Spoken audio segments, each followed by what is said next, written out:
हरे कृष्णा। गीता अमृतम में आप सभी का स्वागत है। तो हम आ गए हैं भगवत गीता अध्याय 5 श्लोक क्रमांक 26 पे। तो इस अध्याय के 16वें श्लोक से भगवान जोर दे के बता रहे हैं कि हमको अपने अस्तित्व को इस भौतिक स्तर पे ना देख के अपने अंदर गहरा उतर के देखना चाहिए, अपने अस्तित्व को आध्यात्मिक स्तर पे देखना चाहिए। तो भगवत गीता अध्याय 5 श्लोक क्रमांक 26 भगवान कृष्ण कहते हैं, काम क्रोध विमुक्तानाम यतीनाम यत चेतसाम अभितो ब्रह्म निर्वाणम वर्तते विदित आत्मनम। भगवान कृष्ण कहते हैं, जो क्रोध तथा समस्त भौतिक इच्छाओं से रहित है, जो स्वरूप सिद्ध आत्म संयमी है और समसिद्धि के लिए निरंतर प्रयास करते हैं, उनकी मुक्ति निकट भविष्य में सुनिश्चित है। देखिए, भगवान कृष्ण कहते हैं कि जो व्यक्ति द्वंद्व से मुक्ति पा गया है, द्वंद्व से ऊपर, भौतिक जगत के जो द्वंद्व है उनसे ऊपर उठ गया है, वो काम, क्रोध और ईर्ष्या को जिसने त्याग दिया है। तो ये देखिए हमारे अंदर क्यों होते हैं, ये सारे के सारे हमारे अंदर भौतिक इच्छा के कारण होते हैं। भौतिक इच्छा के कारण ही हमें राग और द्वेष होता है।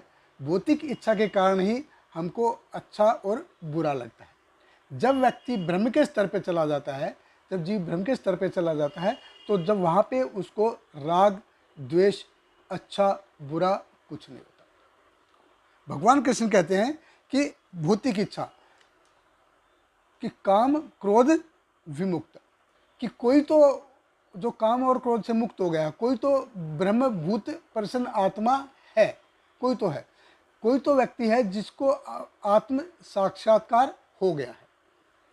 देखिए, हमारा जो एक्चुअल वेलफेयर है ना, वो आध्यात्मिक जीवन में है। भौतिक जीवन में हमारा सही में वेलफेयर नहीं है। थोड़ी देर के लिए हमको लग सकता है कि है, लेकिन देखिए, अच्छे से अच्छा एंजॉय हो या हमारी बुरे से बुरा हमारी स्थिति हो, वो एक दिन जाने वाला है, वो एक दिन जाने वाला है। तो ब्रह्म निर्वाण मतलब आध्यात्मिक स्तर पे आ जाता है। तो भौतिक जीवन में सब कुछ क्षण भंगुर है, लेकिन आध्यात्मिक जीवन में कुछ भी क्षण भंगुर नहीं है, वो सिर्फ परमानेंट है। देखिए, हमें भौतिक भोग की इच्छा है ना, वो कूट कूट के भरी हुई है, कूट कूट के भरी है, और उससे ऊपर उठना, भौतिक भोग की इच्छा से ऊपर उठना ही ये तपस्या है। तब व्यक्ति ब्रह्म के स्तर पे आता है। इसी अध्याय के 22वें श्लोक में हमने देखा था, ये ही संस्पर्शा भोगा दुख योनिया एवत, कि जब भी जीव सुख भोगने का प्रयास करेगा, उसको दुख मिलेंगे। और जब ये जीव समझ जाएगा, इसीलिए देखिए हमको ग्रंथों की जरूरत है। भगवत गीता, श्रीमद् भागवतम, ऐसे ग्रंथों की जरूरत पड़ती है। जब तक हम भगवत गीता के अध्याय 2, 3, 4, 5, 6 नहीं पढ़ेंगे, तब तक हमको पता नहीं चलेगा कि क्या हो रहा है। ये ऐसे ही है। देखिए, भौतिक जगत ये कैसे है, अंधकार है। ये भौतिक जगत अंधकार में है।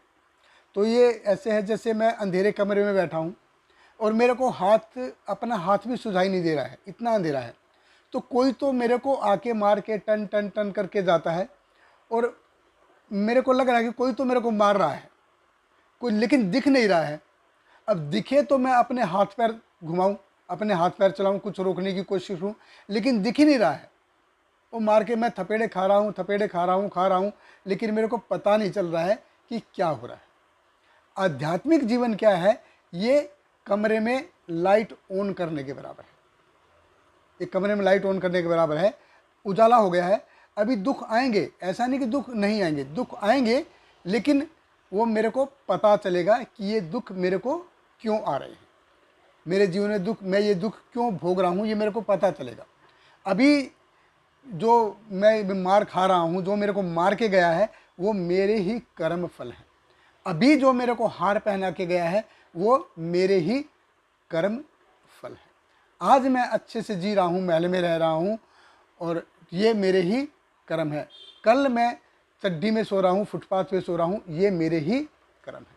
तो इन कर्म फलों से छुटकारा पाना, यही है काम और क्रोध के ऊपर जाना। भगवान कृष्ण कहते हैं काम क्रोध विमुक्ता नाम।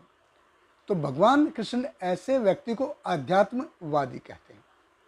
आध्यात्म यति नाम, यति, यति मतलब सन्यासी।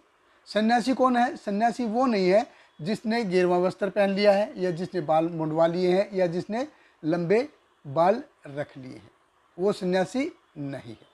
तो देखिए, लोग भगवान पे विश्वास क्यों नहीं कर पाते हैं? क्यों नहीं कर पाते हैं? क्योंकि उनको पता नहीं है कि भगवान अपने भक्तों का पालन और मार्गदर्शन कैसे करते हैं। उनको ये पता नहीं है। देखिए, शास्त्रों में बहुत सुंदर तरीके से बताया गया है कि कैसे भगवान अपना भक्तों का और कैसे उनका पालन पोषण और मार्गदर्शन करते हैं। शास्त्र बताते हैं, दर्शन ध्यान संस्पृश्य मत्स्य कूर्म विहमंगा स्वान्य पत्यानि पुष्णति तथा अहम अपि पद्मज। ये भगवान विष्णु लक्ष्मी देवी से कहते हैं कि दर्शन से, ध्यान से और संस्पर्श यानी कि एक्चुअल टच से कैसे वो कोई अपने बच्चों का पालन पोषण करता है। तो दर्शन से कौन करता है? मत्स्य, मछली। मछली क्या है? मादा मछली अंडे देगी और वो उसको देखती रहेगी, बस अंडों को देखती रहेगी, और उनके देखने से ही वो अंडे बड़े हो जाते हैं और उनमें से मछली बन जाती है। वो दर्शन से है। ध्यान से कूर्म, कछुआ जैसे होता है। मादा कछुआ वो रेत में आएगी, समुद्र से बाहर निकल के आएगी, अपने अंडे देगी, उनको ढकेगी और फिर वापस पानी में चली जाएगी, और उनका ध्यान उसी पर लगा रहता है, अपने अंडों पर, और वो ऐसे करके बड़े होते रहते हैं। संस्पर्श, एक्चुअल टच से कौन करते हैं? विहंगा, पक्षी, और उसमें मनुष्य भी, यानी कि जीव मनुष्य भी ऐसे हैं जो एक्चुअल टच से अपने बच्चों का पालन पोषण करते हैं। तो भगवान अपने भक्तों का पालन पोषण और मार्गदर्शन कैसे करते हैं? दर्शन और ध्यान से करते हैं। तो जब ये बात समझ में आ जाएगी, उनको समझ में आ जाएगी, तो वे भगवान के अस्तित्व पे शक नहीं करेंगे।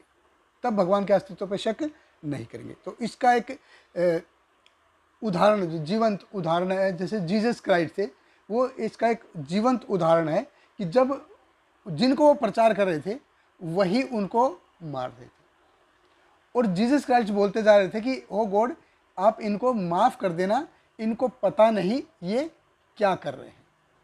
और जब उनका अंतिम समय था तो उन्होंने अपने जो 12 जो उनके शिष्य थे उनको बुलाया और उनके पैर धो के अपने सर पे पानी डाला और उनसे कहा कि देखो, मैं तुम्हारा गुरु होकर मैं ऐसा कर सकता हूँ, तो तुमको आपस में ऐसा व्यवहार करना चाहिए।